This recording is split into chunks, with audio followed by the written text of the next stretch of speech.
दोस्तों, हम पढ़ रहे हैं कक्षा 11 के विश्व इतिहास विषय का अध्याय 11, जिसका नाम है आधुनिकीकरण के रास्ते। और आज के इस भाग में यानी भाग 4 में हम अध्ययन करेंगे, जापान के बारे में ही अध्ययन करेंगे। पिछले कुछ भागों में भी हम जापान का ही अध्ययन कर रहे हैं और इस भाग में हम बात करेंगे पश्चिमीकरण और आधुनिकता के बारे में कि जापान का किस तरह से पश्चिमीकरण हुआ और किस प्रकार उसकी आधुनिकता के रास्ते उसने तय किए और किस प्रकार उसने इन सबसे निजात पाई। तो इन चीज़ों की अगर हम बात करेंगे आज के भाग में, तो आइए शुरू करते हैं।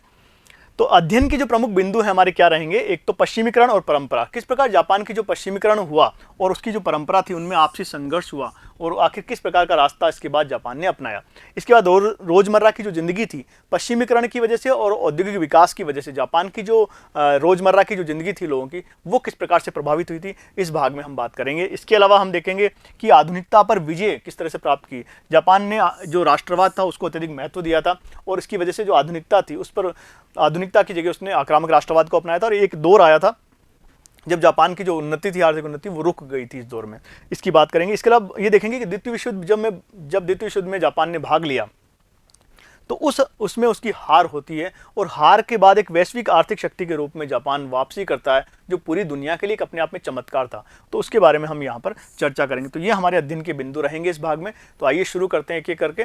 सबसे पहले हम बात करें कि पश्चिमीकरण और परंपरा, कि जापान ने किस तरह से पश्चिमीकरण को अपनाया और अपनी परंपराओं के बीच किस तरह से उसने तालमेल बैठाया। यहाँ पर ये तस्वीर आपको दी गई है, इससे आपको पता चल जाएगा कि जापान ने किस तरह से पश्चिमीकरण को अपनाया था उस दौर में। देखिए दोस्तों, जापान के अन्य राष्ट्रों के साथ, यहाँ हम बात ये करेंगे जापान के अन्य राष्ट्रों के साथ किस तरह के संबंध होने चाहिए। इस बात को लेकर जो वहाँ के उस समय के विद्वान थे और जो विभिन्न समूह हुआ करते थे, उनमें इस बात को लेकर बहुत मतभेद हुआ करता था। अगर हम बात करें कि जो एक विद्वान है फुकुजावा युकिची, वो इस बात का समर्थन करते हैं कि जापान को अमेरिका और पश्चिमी देशों के प्रति जो संबंध है वो उनसे अत्यधिक संबंध बनाने चाहिए, उनके जो विकास का मॉडल है उसे अपनाया जाना चाहिए। तो ये पश्चिमी देशों के साथ जो अच्छे संबंध उसकी वकालत करते हैं फुकुजावा युकिची। जबकि कुछ अन्य लोग जो हैं वो ये मानते हैं कि केवल हमें उनका अंधानुकरण नहीं करना चाहिए, बल्कि हमें एक बीच का रास्ता अपनाना चाहिए। हमें अपनी नैतिक मूल्यों को और अपनी जो परंपराएं हैं, अपनी संस्कृति है, उसको भी महत्व देना चाहिए। तो पश्चिमी मूल्यों के स्थान पर देशी मूल्यों और संस्कृति के अंधानुकरण पर सवाल उन्होंने उठाया कि इस तरह की चीज़ें हमें नहीं करनी चाहिए, हमें अपनी संस्कृति को महत्व दिया जाना चाहिए, केवल उनकी जो अच्छी बातें हैं उन्हें अपनाना चाहिए। तो इसके जो समर्थक हैं वो है नियाके सेत्सुरी, जो हैं वो इसके प्रमुख समर्थक माने जाते हैं।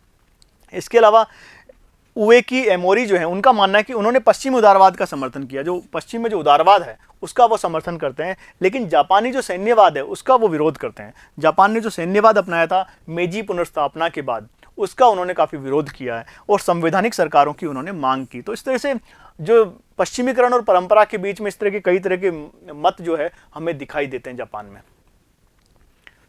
अब देखें रोजमर्रा की जिंदगी, जो जापान का पश्चिमीकरण हुआ है या जापान का जो औद्योगिकरण हुआ है, उसमें वहाँ की जो रोजमर्रा की जिंदगी है वो किस तरह से बदल गई है।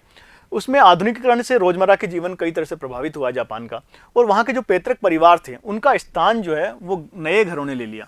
नए घर, जो शहरों में छोटे छोटे जो घर बन गए थे, नए नए अपार्टमेंट्स बन गए थे, उन्होंने जापान की एक तरह से बिल्कुल जो संस्कृति थी उसको बदल कर रख दिया था। इसके अलावा जो मध्यम वर्ग, इस पूरे औद्योगिकरण की वजह से, शहरों में जनसंख्या बढ़ जाने की वजह से, शहरीकरण की वजह से मध्यम वर्ग, एक नए वर्ग का उदय होता है, मध्यम वर्ग। इसके अलावा जो बेहतर परिवहन की सुविधाएं भी हम यहाँ जापान में देखते हैं, जो दिन प्रतिदिन की जो जिंदगी है उसमें, जैसे ट्रॉमा का आविष्कार जो है वो जापान के अंदर होता है। तो ये एक जो नई चीज़ हम देखते हैं। इसके अलावा कई बाग, डिपार्टमेंट स्टोर, बुरा फिल्मी और मनोरंजन, इस तरह की जो आम जीवन में होने वाली घटनाएं जापान में बढ़ जाती, जो मुख्य रूप से हम देखते हैं कि पश्चिमी देशों का एक तरह से नकल थी या पश्चिमी देशों से ग्रहण की गई थी। यहाँ कुछ आधुनिक वस्तुएं जो है उनके रोजमर्रा की जिंदगी में इस्तेमाल होने वाली आधुनिक वस्तुएं भी आपको दिखाई गई है।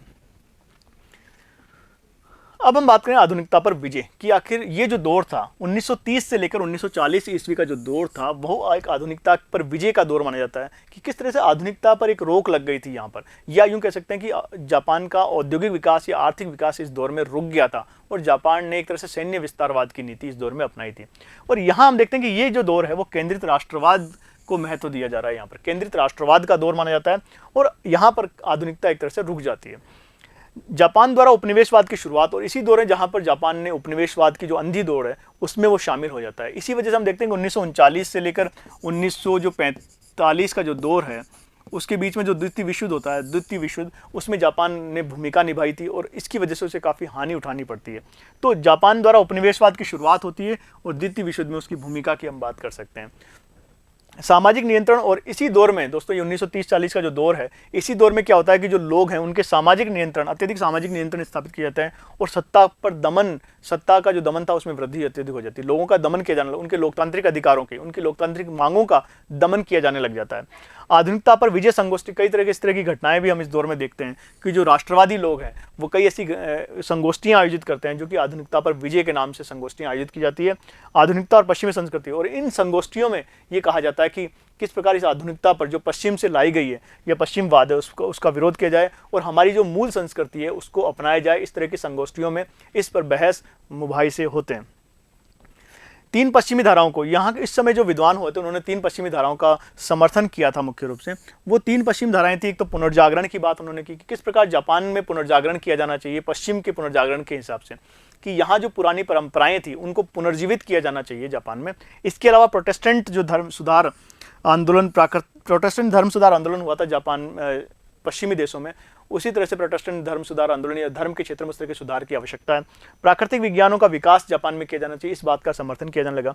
लेकिन इसकी इन सब के बावजूद भी ये जो पश्चिम की जो चीज़ें थी इनका समर्थन किया गया, लेकिन इसके बावजूद भी इस बात की भी मांग की जाने लगी कि जापान की जो नैतिक ऊर्जा है उसका समर्थन किया, जापान के जो अपने मूल्य हैं, अपनी संस्कृति है, उसका भी उन्होंने अत्यधिक समर्थन किया। तो नैतिक ऊर्जा, जापान की जो अपनी नैतिक ऊर्जा उसको अत्यधिक बढ़ावा मिला इस दौर में।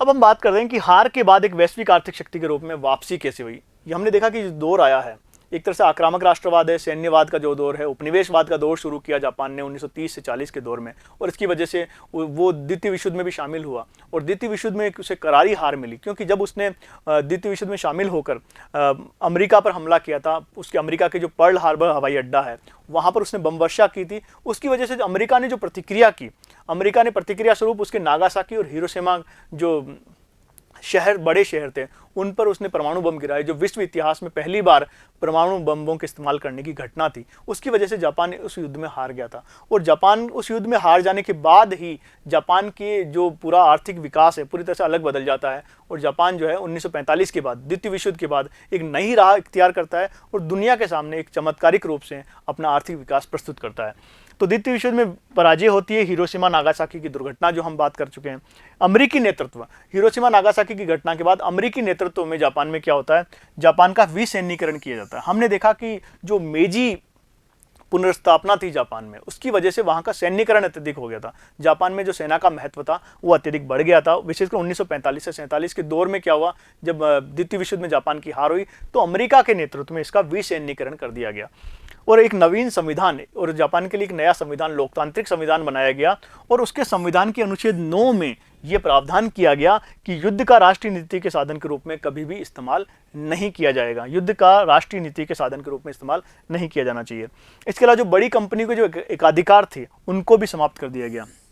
हमने देखा था कि उस दौर, मेजी पुनर्स्थापना के दौर में जापान का अत्यधिक आर्थिक विकास हुआ था, लेकिन उस समय की जो कंपनियां थी, व्यापारिक कंपनियां थी, उनमें वहाँ के जो राजनीतिक दल थे उनका एकाधिकार हुआ करता था, तो उस एकाधिकार को एक तरह से समाप्त कर दिया गया। इसके अलावा जापान के अंदर एक उदारवाद, आर्थिक उदारवाद की दौर की शुरुआत भी यहाँ पर होती है। इसके अलावा राजनीतिक पार्टियों का पुनर्गठन किया गया, क्योंकि राजनीतिक पार्टियों जो थी उनमें मुख्य रूप से जो शाही वंश की पुनर्स्थापना के जो लोग थे उनका ही एकाधिकार हुआ करता था, तो इसी वजह से जो राजनीतिक दल थे उनको और अधिक लोकतांत्रिक बनाया गया, तो उनका पुनर्गठन किया गया और प्रथम चुनाव इसी दौर में, और इसके बाद वहाँ पर प्रथम चुनाव कराए गए 1946 ईस्वी में। 1946 ईस्वी में जो प्रथम चुनाव हुए थे उसमें महिलाओं को भी मताधिकार दिया गया, तो एक तरह से लोकतांत्रिक, नए लोकतांत्रिक मूल्यों की स्थापना यहाँ होती है। युद्धोत्तर चमत्कार की बात करें तो जापानी अर्थव्यवस्था जो है इस युद्ध के बाद एक चमत्कार, अपनी अर्थव्यवस्था का पुनर्निर्माण जापान करता है और पूरी दुनिया के सामने एक तरह से ये चमत्कार के रूप में सामने आता है। जापान में जनवादी आंदोलन, इसी दौर में जापान में कई जनवादी आंदोलन भी हुए हैं जिन्होंने अर्थव्यवस्था में सुधार की बात की, अर्थव्यवस्था की मजबूती की बात की और ऐतिहासिक परंपराओं की बात भी उन्होंने की। तो ना केवल जनवादी आंदोलन होते हैं, ये जो दौर है जापान में, युद्ध के बाद का जो दौर है वो एक तरह से अर्थव्यवस्था की मजबूती का दौर भी है और इसके अलावा ऐतिहासिक परंपराएं जो जापान की हैं, यानी जापान के जो पुराने मूल्य हैं उनकी मांग भी की जाती है। 1964 ईस्वी में टोक्यो में ओलंपिक खेलों का आयोजन किया जाता है। इसी बीच 1964 में दोस्तों ओलंपिक खेलों का आयोजन किया जाता है जापान में, और जापान ये विश्व के सामने ये सिद्ध करने में सफल होता है कि जो उसकी अर्थव्यवस्था है वो परिपक्व हो चुकी है और किसी दुनिया की किसी भी किसी बड़े घटना को वो अपने यहाँ पर कराने में अब संभव है। इसके अलावा जापान में बुलेट ट्रेन का जाल भी हम देखते हैं। यहाँ पर बुलेट ट्रेन का जाल स्थापित हो जाता है जापान में, जो परिवहन का एक प्रमुख साधन बन जाती है।